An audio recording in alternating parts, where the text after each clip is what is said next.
आदाब, नमस्कार, बहुत बहुत इस्तकबाल है आप सभी का और मैं हूं आपका दोस्त सूर्यकांत शर्मा।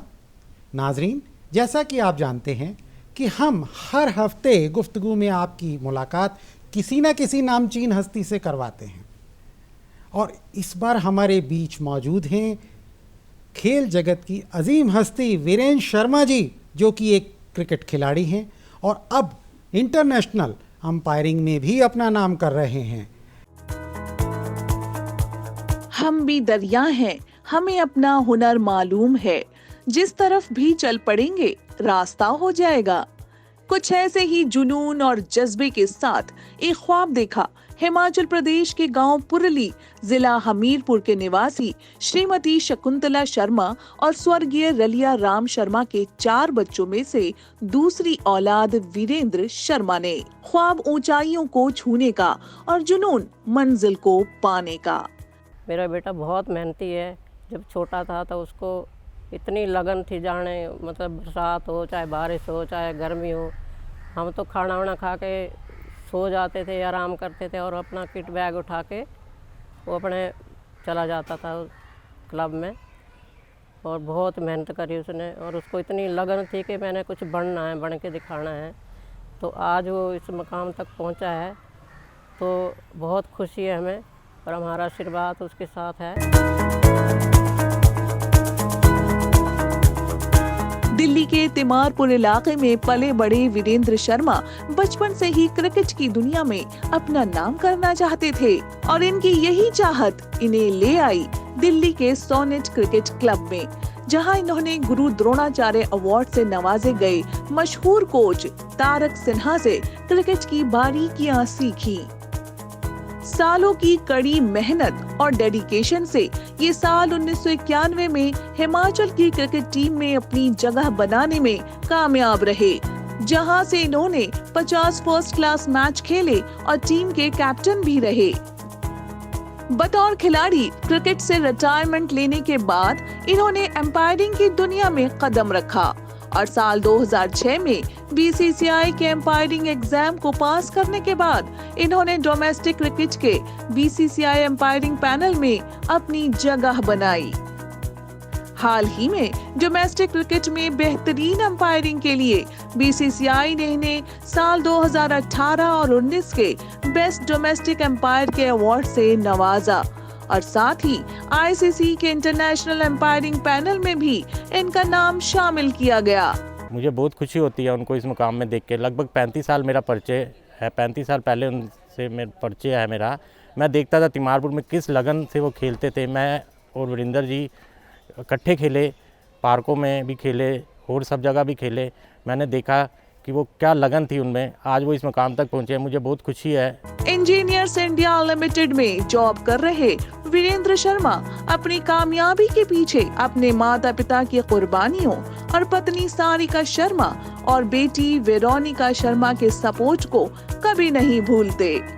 वीरेंद्र जी, आपका बहुत बहुत स्वागत है हमारे स्टूडियो में और अपने इस खास प्रोग्राम गुफ्तगू में हम तहे दिल से आपका इस्तकबाल करते हैं और आपसे ये पूछना चाहेंगे कि आप हिमाचल से रणजी ट्रॉफी में खेलते थे, तो आपका सफ़र कैसा रहा?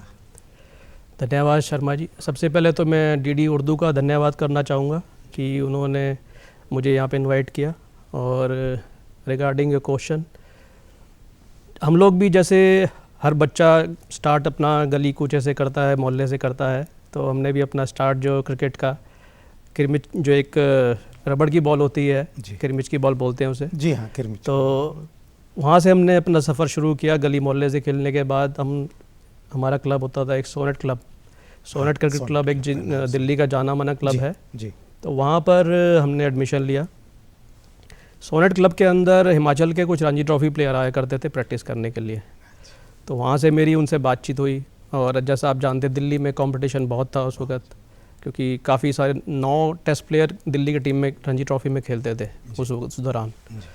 तो उन्होंने मेरे को एक अच्छा एडवाइस दिया कि आप हिमाचली हो, हिमाचल में आप बॉर्न हुए हो, तो आप हिमाचल से क्यों नहीं खेलते। तो मैं वहाँ से हिमाचल चला गया। हिमाचल से अंडर 17, अंडर 19, फिर रणजी ट्रॉफी तक खेला। रणजी ट्रॉफी में कैप्टन भी बना और करीब 50 match as a Ranji trophy player first class matches खेले हैं वहाँ से। अच्छा, तो आप क्या किस पोजीशन पर या किस अंदाज में, मतलब बैट्समैन थे, बॉलर थे या आप ऑलराउंडर थे? जी, मैं मिडिल ऑर्डर में बैटिंग करता था जी, और ये थोड़ी थोड़ी कभी कभी बॉलिंग भी कर लिया करता था। अच्छा जी। अच्छा, यहीं से एक बात मैं आपसे पूछना चाह रहा हूँ, वो ये कि आप मिडिल क्लास से बिलोंग करते हैं और आजकल या तब भी क्रिकेट एक महंगा खेल था, जी। तो आपने इस सफ़र को कैसे तय किया? मिडिल क्लास फैमिली से हम लोग बिलोंग करते थे। उस वक़्त हम लोग, मुझे आज भी याद है कि हम लोग 6 फैमिली मेम्बर्स थे, 4 मेरे ब्रदर, हम मेरे को मिला के, और मदर फादर।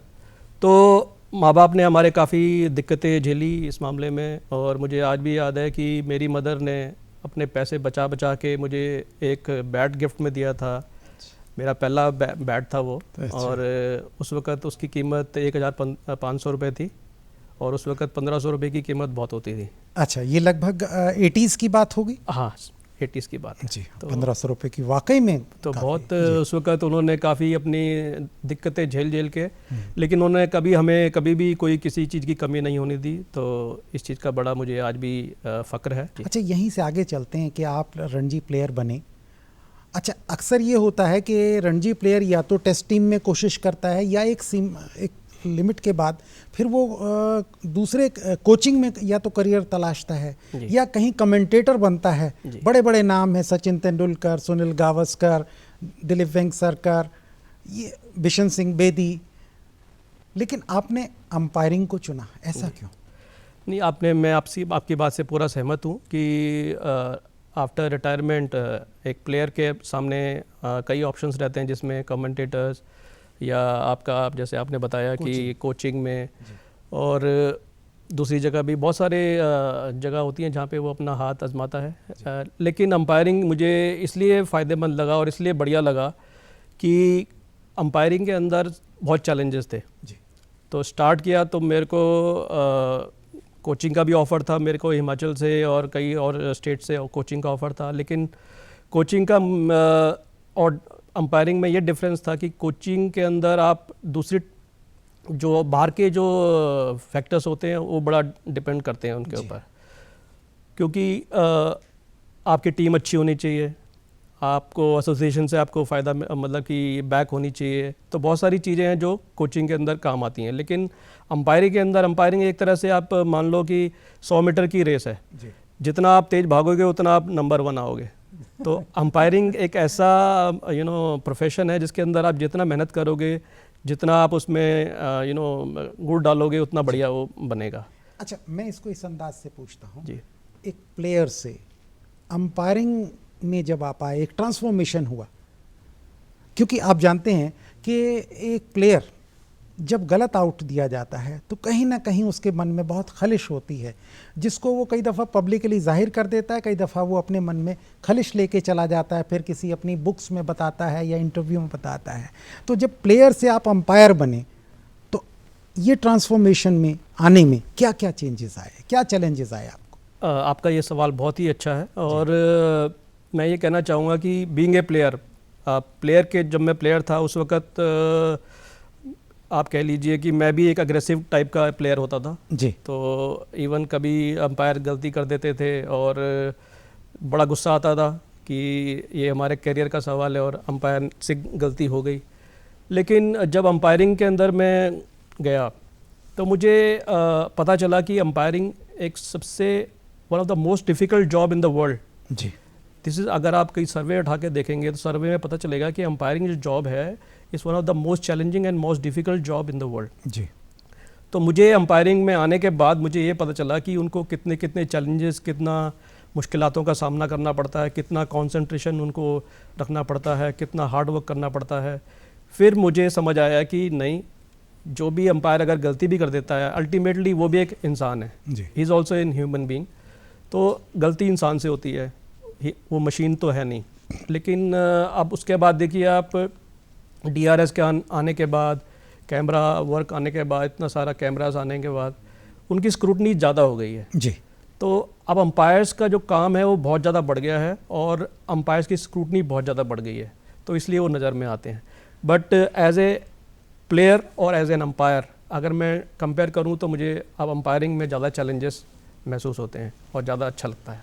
हाँ, देखा जाए तो एक अंपायर के ऊपर 22 तो प्लेयर, उसके बाद पूरा दर्शकों का हजूम, जी, और फिर क्रिकेटर्स जो स्पेशलाइज्ड होते हैं, कमेंटेटर्स होते हैं, एक्सपर्ट्स होते हैं, वो सब के सब एक अंपायर। हाँ, इंडिया के अंदर अंपायरिंग करना बहुत ही चैलेंजिंग है, जी। बिकॉज मीडिया आपके ऊपर हमेशा रहती है जी, और आपकी नज़रें भी जो जितने भी वर्ल्ड क्लास कमेंटेटर्स हैं उनकी नज़रें आपके ऊपर रहती हैं, टीवी की नज़रें आपके ऊपर रहती हैं। पर मैं ये कहना चाहूँगा कि जब अंपायर खड़ा होता है तो 66 फुट की दूरी पे खड़ा होता है, जी, तो वो उसको तो वहाँ से वही नज़र आएगा एक इंसान को जितना नज़र आता है, लेकिन जो टीवी में जो व्यूवर्स देखते हैं उनको अल्ट्रा जूमर कैमरे के साथ नज़र आता है, तो वो उनको भी और सबको मैं कहता हूँ कि अंपायरिंग जॉब से थोड़ा सा एक सहानुभूति रखनी चाहिए कई बार कि स्क्रूटनी इतनी ज़्यादा हो जाती है कि थोड़ा सा जी। वो लगता है अजीब। अच्छा, वैसे भी क्रिकेट जो है वो लाइफ का सिनोनिम है, बिल्कुल एग्जैक्ट दूसरा अर्थ। आज बैट्समैन खेल रहा है या बॉलर बॉलिंग कर रहा है या फील्डर फील्डिंग कर रहा है, तो लाइफ भी ऐसे ही है जी। और जरा सा वो आउट हुआ तो रिकॉर्ड में दर्ज हुआ या पवेलियन तक जाते हुए दिखाई दिया, और उसके बाद तो यहाँ कहीं अंपायर कहीं ऐसा तो नहीं लगता कि एक बहुत ही बड़े जज की भूमिका में नजर आता हो? देखिए, आपका हमारा क्या परसेप्शन है हाँ, इस बारे हमारा काम अंपायर का काम होता है कि गेम को स्मूथली कंडक्ट करना। जी, सबसे इम्पोर्टेंट चीज़ है कि क्रिकेट जो है प्लेयर्स की गेम है। जी, ऑल्दो हमारे पास अथॉरिटी है आउट देने या नॉट आउट देने की या गेम को चलाने की, क्योंकि हमारी बात मानी जाती है, हमारा निर्णय अंतिम निर्णय होता है, लेकिन हम उस चीज़ को हमें फ़ायदा, उस चीज़ का हमें कभी वो गर्व नहीं होना चाहिए या बहुत ज़्यादा उसको हम ऑटोक्रेटिक वे में उसको यूज़ नहीं करना चाहिए, क्योंकि प्लेयर्स की गेम है। प्लेयर्स के लिए विराट कोहली को देखने आ रहे हैं या डेविड वार्नर को देखने आ रहे हैं या फिर केएल राहुल को मैच देखने आ रहे हैं लोग, हमें अंपायर को नहीं देखने आ रहे हैं। हमारा काम होता है स्मूथली कंडक्ट करना, विद इन रूल कंडक्ट करना, और जहाँ थोड़ा सा लाइन से बाहर जाता है उनको प्लेयर को समझाना और रूल्स के अंडर मैच को करवाना। वीरेंद्र शर्मा जी, मैं आपसे एक बात और पूछता हूँ। आप इंजीनियर्स इंडिया लिमिटेड में काम करते हैं, आप क्रिकेटर भी रहे, इंटरनेशनल अंपायर भी रहे हैं क्या कर रहे हैं, और हम दुआ करते हैं आगे भी चले। तो आपके बहुत सारे दोस्त होंगे, ऐसे भी रोल मॉडल होंगे जो हमेशा आपको याद रहते हैं, मोटिवेशनल रहे होंगे, किसको याद करना चाहेंगे इस वक्त?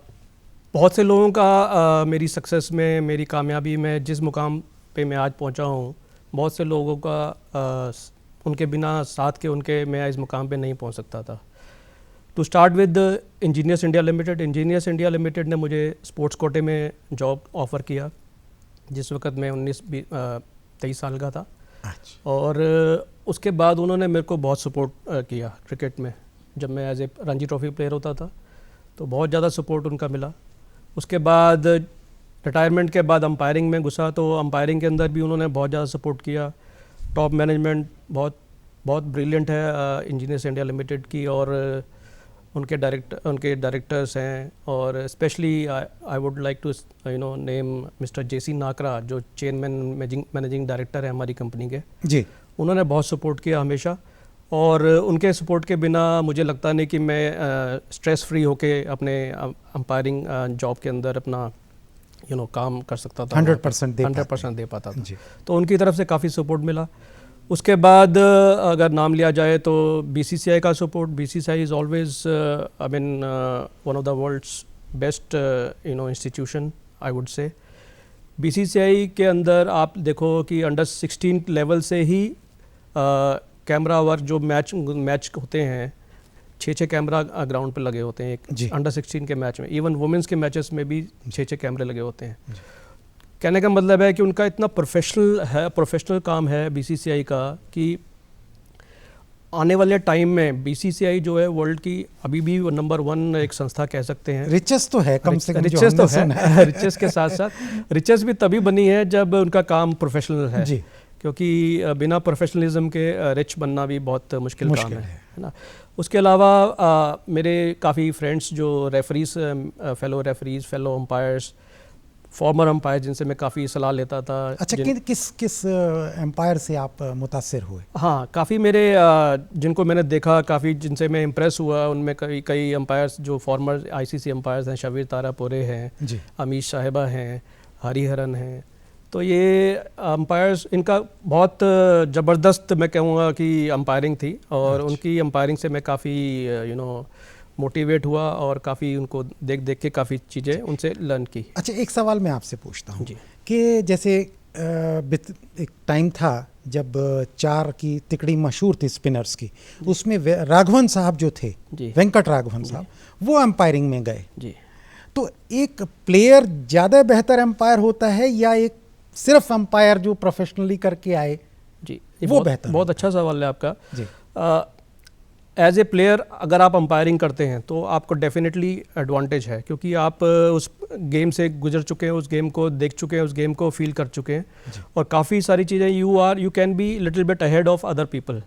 लेकिन मैं ये कहना चाहूँगा कि ज़रूरी नहीं है कि बहुत अच्छा प्लेयर ही बहुत अच्छा अंपायर बन सके जी, क्योंकि अंपायरिंग के अंदर चैलेंजेस बहुत हैं। अगर आप चैलेंजेस को एक्सेप्ट करते हो, चैलेंजेस को अडॉप्ट करते हो, आप में हार्ड वर्किंग कैपेसिटी है, या आप नॉलेज अगर आप एक्वायर करना चाहते हो, तो बहुत ज़्यादा हार्ड वर्क बहुत ज़्यादा है, तो सस्टेन करने के लिए आपको बहुत मेहनत करनी पड़ेगी। लेकिन ये ज़रूर है कि एज ए प्लेयर होना बहुत आपको फ़ायदेमंद होता है। अगर हम टेनिस के खेल को कहें, जी बिल्कुल, कहते हैं मैच पॉइंट से पहले या सेट पॉइंट से पहले या गेम पॉइंट से पहले एक एडवांटेज पोजीशन आती है, ड्यूस और या उसमें घूमती है। बिल्कुल सही बात। तो प्लेयर अगर अंपायर बनता है तो वो ज़्यादा एडवांटेजियस होता है। बिल्कुल बिल्कुल, क्योंकि वो उस प्रेशर से गुजरा होता है और काफ़ी सारी चीज़ें उसको मालूम होती है कि कई बार अपील्स किस तरह की होती हैं।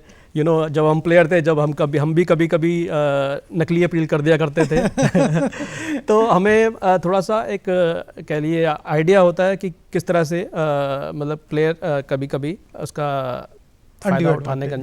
अच्छा, एक बात यहीं से मैं पूछता हूँ, इंडिया ऑस्ट्रेलिया का मैच चल रहा था जी, मोहम्मद शमी हैट्रिक पर थे जी, तीसरी बॉल उन्होंने की और पूरा स्टेडियम चिल्ला रहा था आउट आउट, और उन्होंने जोरदार अपील भी की साथी प्लेयर्स ने, लेकिन आपने उसे नॉट आउट दिया। और बाद में आपके इस फैसले की बहुत कमेंटेटर्स ने, प्लेयर्स ने, फॉर्मर प्लेयर्स ने बहुत तारीफ़ की। तो क्या चल रहा था आपके दिमाग? हाँ, वो एक डिसीजन था, और डिसीजन ऐसा था कि मेरे डेब्यू मैच में वर्ल्ड क्लास टीम्स ऑस्ट्रेलिया और इंडिया का मैच, और वो भी 1-0 से इंडिया पीछे थी जी, और वो पर्टिकुलर मैच में कहने को बहुत प्रेशर था, क्योंकि इंडिया कमबैक करना चाहती थी बहुत स्ट्रांगली, और वो एक डिसीजन ऐसा था कि बहुत ही इंपॉर्टेंट डिसीजन था। हैट्रिक पे थे, जैसे आप बोल रहे हैं शामी। हाँ बिल्कुल, हैट्रिक पे थे। लेकिन टू बी ऑनेस्ट मैं आपसे ये बात शेयर करूँगा कि उस दौरान जो मेरा फोकस था, मेरा कॉन्सेंट्रेशन था, एक आप कह लीजिए एक घोड़े की तरह होता है ना, जैसे घोड़े को सिर्फ सामने नज़र आता है बिल्कुल जी जी, तो आप बिलीव नहीं करेंगे कि मुझे ना तो ग्राउंड में किसी की आवाज़ सुनाई दे रही थी, ना किसी का मुझे कुछ और दिखाई दे रहा था। सिर्फ मेरी जो नज़र थी सिर्फ उस पर्टिकुलर बॉल पे थी, और बॉल उसके जो बैट्समैन था, मेरे ख्याल से एस्टन एगर था, उसके पैड पे लगी थी। तो मुझे बहुत क्लियर नज़र आ गया था, क्योंकि मेरा फोकस और कंसंट्रेशन उस वक्त बिल्कुल अधिकतम अपने चरम सीमा पे था, आप कह सकते हैं। उस पर्टिकुलर डिलीवरी से पहले बहुत सारी चीज़ें होती हैं जो बहुत इंपॉर्टेंट होती हैं, कि आपका कॉन्फिडेंस कैसा चल रहा है मैच के दौरान, आपकी कम्युनिकेशन स्किल कैसी चल रही है मैच के दौरान, आपकी मैनेजमेंट कैसी चल रही है मैच के दौरान। तो ये सारी चीज़ें एज ए होल जब आप लोगे किसी पर्टिकुलर डिसीजन से पहले, अगर आप डिसीजन से पहले थोड़ा डाउन हो तो डिसीजन में वो इफ़ेक्ट करता है, आप उसमें गलती कर सकते हो। लेकिन जब आप कॉन्फिडेंटली आपको डिसीजन देते हो, तो ये सारी चीज़ें जो पहले हो चुकी होती हैं, उनसे बड़ा आपके डिसीजन के ऊपर बड़ा वो। तो अंपायर एक तरह से जज हो गया और स्टैच्यू ऑफ लिबर्टी के कहीं आसपास चला गया। नहीं, मैं तो इसमें ये कहना चाहूँगा कि हाँ, उनके हाथ में आउट देना या नॉट आउट देना उनका हाथ में पावर होती है, लेकिन पावर का कभी भी उनको एक प्राउड नहीं होना चाहिए, या बहुत वो नहीं होना चाहिए। कोई ऐसी यादगार पारी जी जो बतौर रणजी प्लेयर आपने खेली और आप हमारे नाजरीन से शेयर करना चाहें? मुझे याद है ये मैच हिमाचल वर्सेस पंजाब था, मैं उसमें कैप्टन था। अच्छा, आप कैप्टन थे? हाँ जी, हाँ जी। अच्छा। तो पंजाब की मौली की टीम, मौली का जो स्टेडियम था उस वक्त बहुत ग्रीन टॉप दिया करते थे। पिच होती थी बिल्कुल ग्रीन घास से भरी होती थी, और पंजाब की टीम के अंदर 4-4, 5-5 मीडियम पेसर फास्ट बॉलर होते थे, बहुत ज़बरदस्त। और वो पिच ऐसी मानी जाती थी, जब स्टार्टिंग में आपको याद होगा मोहाली के अंदर जी, ग्रीन घास के ऊपर जब बॉल पड़ती थी तो बहुत तेज़ निकलती थी और बहुत सीम होती थी बॉल। जी, तो हम लोग बहुत मुश्किल सिचुएशन में फंसे हुए थे, फॉलो ऑन कर रहे थे हम लोग। अच्छा, आप फॉलो। हाँ जी, तो उस मैच में क्योंकि सारे बॉलर्स जो आगे डाल के बैट्समैन को आउट करे जा रहे थे, तो मुझे याद है आज भी, मुझे लगा कि अगर ये बॉलर जो हैं आगे बॉल डालेंगे तो आउट होने के चांस बहुत ज़्यादा हैं। तो मैंने क्या किया, 2-3 बॉलर्स को थोड़ा गुस्सा दिला दिया, ऐसे थोड़ा वर्बली आप कह सकते हैं उससे एक्सचेंज किया है, ताकि तो वो गुस्से में आके वो शॉर्ट पिच बॉल डालने लगा। अच्छा, तो मेरे लिए बहुत आसान हो गया, क्योंकि आप शॉर्ट पिच बॉल अगर आप ग्रीन टॉप पे डालोगे तो बहुत मुश्किल होगा विकेट लेना।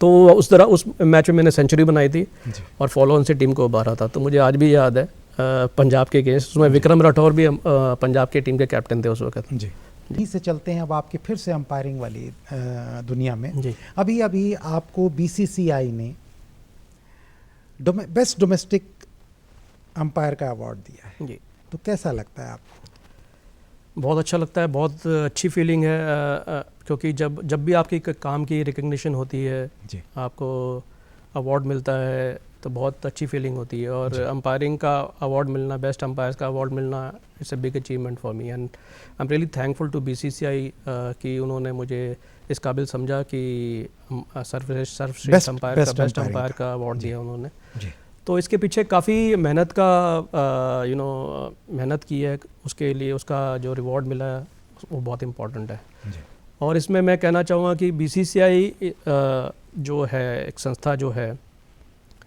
बीसीसीआई के अंदर जो लीडरशिप हैं, क्वालिटी है, अभी लीडरशिप जो लोग हैं, Saurabh Ganguly, mister Jay Shah, mister Arun Dhumal, mister George, तो ये बहुत ही, मैं कहना चाहूँगा कि बहुत ग्रेट लीडर्स हैं, जिनकी लीडरशिप में बीसीसीआई डेफिनेटली बहुत आगे तक जाएगी और बहुत नाम कमाएगी। और इसमें साथ में मैं ये जोड़ना चाहूँगा कि एज ए इंस्पिरेशन के तौर पे अनुराग ठाकुर जी, हमारे जो पुराने प्रेसिडेंट थे एचपीसीए के और बीसीसीआई के भी, उनका मेरे जीवन में एक बहुत बड़े मार्गदर्शक का रोल है, और he is like a inspiration to me. और वाकई में वो हमारे फाइनेंस वर्ल्ड के भी, हाँ जी, मैडम निर्मला सीतारमन के नायब हैं। जी जी, उनके जूनियर हैं जी। और मज़ेदार बात क्या देखी उनके, यहाँ से हट के थोड़ी सी बता रहा हूँ कि मैडम अंग्रेज़ी में बोलती हैं और वो हमें हिंदी में जी बताते हैं। तो मेरा जो लोगों से बातचीत हुई उसमें ये महसूस हुआ कि वो शायद जो फाइनेंस जैसे इम्पोर्टेंट इश्यूज़ को बहुत अच्छे से डील कर देते हैं। जी बिल्कुल। और जैसा आपने बात की कि उनका एक विजन जो है बहुत ज़बरदस्त है, मुझे आज भी याद है जो धर्मशाला का आपने इंटरनेशनल स्टेडियम देखा होगा। जी हाँ, जी हाँ। इंटरनेशनल स्टेडियम की जब इनॉग्रेशन थी, भूमि पूजन था, तो हम लोग भी वहाँ गए थे। तो लेकिन आप बिलीव नहीं करेंगे, वो एक छोटी सी पहाड़ी थी, बिल्कुल मतलब छोटा पहाड़ था, जिसको काट के उन्होंने वहाँ पे एक इतना बेहतरीन स्टेडियम बनाया जो वन ऑफ द वर्ल्ड का बेस्ट स्टेडियम है। और हमें आज भी बिलीव नहीं होता कि उस पर्टिकुलर छोटे से पहाड़ को काट के कोई ऐसा बढ़िया ब्यूटीफुल स्टेडियम बनवा सकता है। तो ये उनका ही विजन, उनका ही लीडरशिप क्वालिटी हैं जो ऐसे काम उन्होंने किए बीसीसीआई के लिए और हिमाचल के लिए। कहते हैं कि बच्चों की कामयाबी में माँ बाप का हाथ होता है, उनकी कुर्बानियों का साथ होता है। क्या कहना चाहेंगे इसके बारे में? आपने बिल्कुल सही कहा सूर्यकांत जी। बिना माँ बाप की कुर्बानियों के, बिना माँ बाप के सपोर्ट के कोई भी आदमी, कोई भी इंसान अच्छे मुकाम पे नहीं पहुंच सकता। तो हमारे माँ बाप ने भी काफ़ी कुर्बानी दी और काफ़ी दिक्कतों का सामना करना पड़ा हमें इस मुकाम पे पहुंचाने के लिए। जी। स्वर्गीय श्री रुलिया राम शर्मा जी, अब उनका देहांत हो चुका है, मेरे फादर, और मेरी मदर श्रीमती शकुंतला देवी जी। इन्होंने बहुत अपने जीवन में बहुत दिक्कतों का सामना करना पड़ा, क्योंकि हम लोग लोअर मिडिल क्लास फैमिली से थे। मुझे आज भी याद है हमारी माता जी रात को एक स्वेटर बुनने की मशीन हुआ करती थी उस ज़माने में। तो चूँकि हमारे पास इतना पैसा होता नहीं था, सैलरी से हमारा गुजारा हो नहीं पाता था, तो एक्स्ट्रा वो रात को 12-12 1-1 बजे तक वो स्वेटर बनती थी जी। ताकि कुछ एक्स्ट्रा इनकम हो सके। और आपके फादर क्या करते थे? फादर मेरे रलिया income tax- राम जी, अभी हाँ जी, आपने हाँ बताया जी, स्वर्गीय श्री जी रलिया राम। इनकम टैक्स में थे, लेकिन एक सैलरी से 6 लोगों का परिवार पालना बड़ा थोड़ा डिफ़िकल्ट था। जी। और जैसे हम लोग क्रिकेट में चले जाते थे तो थोड़ा सा एक्स्ट्रा मनी चाहिए होती थी, जी। तो मदर जो है इतनी कुर्बानी करके उन्होंने रात को 12-12 1-1 बजे तक काम करके हमें उस वक़्त बिल्कुल भी दिक्कत का कोई सामना नहीं हमें फेस करना पड़ा, चाहे वो खाने पीने में हो, चाहे वो क्रिकेट इक्विपमेंट का हो या किसी भी चीज़ का, ड्रेसेस का हो। और मेरे फादर साहब, मुझे याद है कि जब मैं बॉम्बे में मैच खेलने गया था तो वापसी में हम लोग हमें कोई टिकट नहीं मिली थी ट्रेन की, तो एक छोटी सी बर्थ मिली थी, उसमें सिर्फ सिंगल सीटिंग मिली थी, तो 36 घंटे के करीब कोई हमारा सफ़र था। जनरल टिकट आपको मिली? हाँ, जनरल टिकट मिली, उसमें भी बहुत भीड़ थी, मतलब सारे लोग घुस जाते थे। में तो होता था। तो एक सीट मिली थी, वो भी बहुत छोटी सी, उसमें उन्होंने मुझे बैठाया और 36 घंटे का कोई सफ़र था, तो उन्होंने कहा बेटा तू बैठ आराम कर इस पर, और वो खड़े रहे वहाँ पे, अरे एटलीस्ट 24 से 26 घंटे वो खड़े रहे, फिर थोड़ा बीच में मैंने उन्हें बैठाया। तो ऐसे ऐसी वो उन्होंने कुर्बानियाँ दी हैं अपने बच्चों को आगे बढ़ाने के लिए, और आज भी हमें याद है। तो उनकी कुर्बानियों का, उन्होंने जो एफ़र्ट्स डाले हमारी सक्सेस के लिए, तो उनका बहुत बहुत नमन है उनको, और बहुत बहुत उनका शुक्रगुजार हूँ। आपका ज़्यादातर समय या तो देशी या विदेशी टूर्नामेंट्स की अंपायरिंग में गुजरता होगा जी, तो उस केस में फैमिली का सपोर्ट आपको कितना मिल पाता है?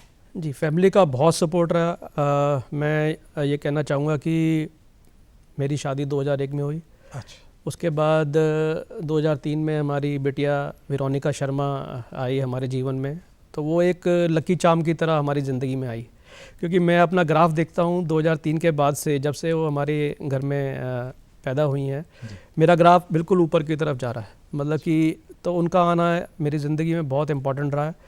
मेरी वाइफ सारिका शर्मा का बहुत बड़ा रोल है मेरे जो भी सक्सेस मैंने अभी तक अचीव की है, क्योंकि उन्होंने बहुत ज़्यादा सेक्रीफाइस किए हैं। क्योंकि मैं बाहर रहता था टूर पे, छोटे बच्चे को पालना, उसको स्टडी देखना, उसको स्कूल पहुंचाना, साथ में वो जॉब करती थी, जॉब करना साथ में, तो it was a huge task for her. तो I am really grateful and thankful to her कि उन्होंने मेरी गैर मौजूदगी में इतना सारा सेक्रीफाइस किया, अपने घर को, बेटी को इतना पढ़ाया लिखाया, और बहुत सारे पेरेंट्स की भी देखभाल की, साथ में पूरे पेरेंट्स की देखभाल की। बहुत ज़्यादा काम होते हैं। फिर अल्टीमेटली उन्होंने अपनी जॉब छोड़ी, क्योंकि हो नहीं पा रहा था, क्योंकि मैं भी बाहर होता था, वाइफ भी अगर बाहर होती तो बेटी को पालने में थोड़ा प्रॉब्लम आती, घर में थोड़ा दिक्कतें आ रही थी। तो उन्होंने मेरे करियर को देख के अपने करियर को दाव लगा दिया अपने करियर पे, और उन्होंने जॉब छोड़ी। और लेकिन यस, बहुत शुक्रगुजार हूँ उनका, सैल्यूट करते हैं। हाँ। सारिका शर्मा जी और ऐसी तमाम उन महिलाओं का जिन्होंने अपने बच्चों को, भाइयों को, पतियों को बेहतर बनाने में अपना कंट्रीब्यूशन दिया और अपने करियर को उनके लिए कुर्बान कर दी। यंगस्टर्स को आप क्या पैगाम देना चाहेंगे जो क्रिकेट को अपना करियर बनाना चाहते हैं? एक मैं मैसेज देना चाहूँगा। एक कोट है कि फिटनेस का डोज आधा घंटा रोज़। अरे वाह, क्या ये मैं यंगस्टर्स को बोलना चाहूँगा जी। यस। तो बहुत सुंदर, आपसे बहुत अच्छा लगा और मज़ा आ गया आपसे बात करके। क्रिकेट की जो रवानगी और जो अंदाज थे वो बहुत दिलकश अंदाज में आपने बताया, दिलचस्प अंदाज में बताए। आप हमारे स्टूडियो में आए, इसके लिए आपका तहे दिल से शुक्रिया। थैंक यू वेरी मच, धन्यवाद। तो नाजरीन, ये थे फॉर्मर रणजी प्लेयर और आज के contemporary international umpire Virendra Sharma ji. अगले हफ्ते फिर से हाजिर होंगे एक नई शख्सियत के साथ। देखते रहिए गुफ्तगू सिर्फ डीडी उर्दू पर। आदाब।